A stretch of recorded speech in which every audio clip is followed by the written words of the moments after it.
Salam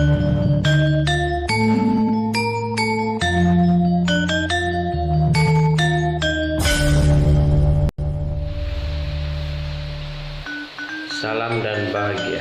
Perkenalkan, nama saya Ika Dwi Darmawan dari Prodi Teknik Industri kelas A, NIM 2019-01-2010. Di sini saya akan menjelaskan sedikit tentang terjadinya sidang BPUPKI dan sidang PPKI.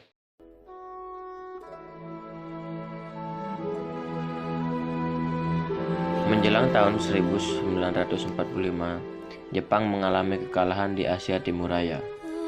Banyak cara yang digunakan Jepang untuk menarik simpati khususnya kepada bangsa Indonesia. Salah satunya adalah janji Jepang untuk memberikan kemerdekaan bagi bangsa Indonesia yang diucap oleh Perdana Menteri Kaiso pada tanggal 7 September 1944. Jepang meyakinkan bangsa Indonesia untuk kemerdekaan yang dijanjikan dengan bentuk badan penyidik usaha-usaha persiapan kemerdekaan Indonesia atau bisa disebut dengan BPUPKI. Badan itu dalam bahasa Jepang disebut dengan Dokotsu Jonbi Koskai. Jenderal Kumochi Harada, komandan pasukan Jepang untuk Jawa pada tanggal 1 Maret 1945 mengumumkan pembentukan BPUPKI. Pada tanggal 28 April 1945 diumumkan pengangkatan anggota BPUPKI. Upacara peresmian dilaksanakan di Gedung Chuo Sangi In Panjambon, Jakarta. Ketua BPUPKI ditunjuk Jepang adalah Dr.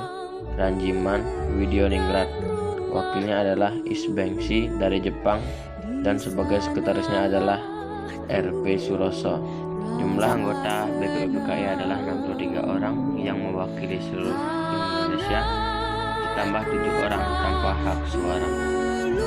Selanjutnya, masa persidangan pertama BPUPKI pada tanggal 29 Mei sampai 1 Juni 1945. Setelah terbentuknya BPUPKI, segera mengadakan persidangan. Masa persidangan pertama BPUPKI dimulai pada tanggal 29 Mei 1945 sampai dengan 1 Juni 1945. Pada masa persidangan ini, BPUPKI membahas rumusan dasar negara untuk Indonesia merdeka. Pada persidangan dikemukakan berbagai pendapat tentang dasar negara yang akan dipakai Indonesia merdeka. Pendapat tersebut disampaikan oleh Mr. Muhammad Yamin, Mr. Supomo, dan Ir Soekarno. Usulan dari Muhammad Yamin pada tanggal 29 Mei 1945 yaitu yang pertama, peri kebangsaan, yang kedua, peri kemanusiaan, yang ketiga, peri kehutanan, yang keempat, peri kerakyatan, yang kelima, peri kesejahteraan rakyat. Yang kedua, usulan dari Dr. Supomo pada tanggal 31 Mei 1945. Yang pertama, persatuan, yang kedua, kekeluargaan, yang ketiga, keseimbangan lahir batin, yang keempat, musyawarah, dan yang kelima, keadilan rakyat. Yang ketiga, usulan dari Ir Soekarno pada tanggal 1 Juni 1945. Yang pertama, kebangsaan Indonesia, yang kedua, internasionalisme dan peri kemanusiaan, yang ketiga, mufakat atau demokrasi, yang keempat, kesejahteraan sosial, yang kelima, ketuhanan yang Maha Esa. Dari tiga pendapat tokoh tersebut dapat disimpulkan, poin pertama, pembahasan tentang ketuhanan dan agama, poin yang kedua tentang kemanusiaan, poin yang ketiga tentang persatuan, yang keempat tentang permusyawaratan, dan yang terakhir tentang keadilan sosial. Yang kedua, sidang PPKI. Sebelum PPKI sudah ada BPUPKI yang dibentuk Jepang, kemudian dibubarkan setelah BPUPKI tidak ada lagi. Soekarno membentuk PPKI pada 7 Agustus 1945. PPKI memiliki panjangan panitia persiapan kemerdekaan Indonesia. Tujuan dibentuknya panitia ini adalah untuk mempersiapkan kemerdekaan bangsa Indonesia.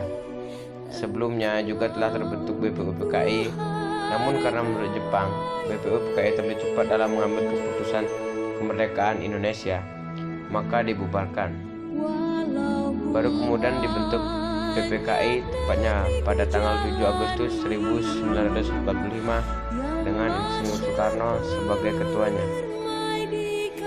Sidang tersebut dilakukan selama 3 kali, yaitu pada tanggal 18, 19, dan 22 Agustus 1945 dengan hasil sidang PPKI sebagai berikut. Hasil sidang PPKI pada tanggal 18 Agustus 1945. Yang pertama, menetapkan Soekarno dan Muhammad Hatta sebagai presiden dan wakil presiden. Yang kedua, mengesahkan Undang-Undang Dasar 1945. Yang ketiga, membentuk KNIP. Dan akhirnya pada tanggal 29 Agustus 1945 PPKI dibubarkan bersama dengan pelantikan anggota Komite Nasional Indonesia Pusat.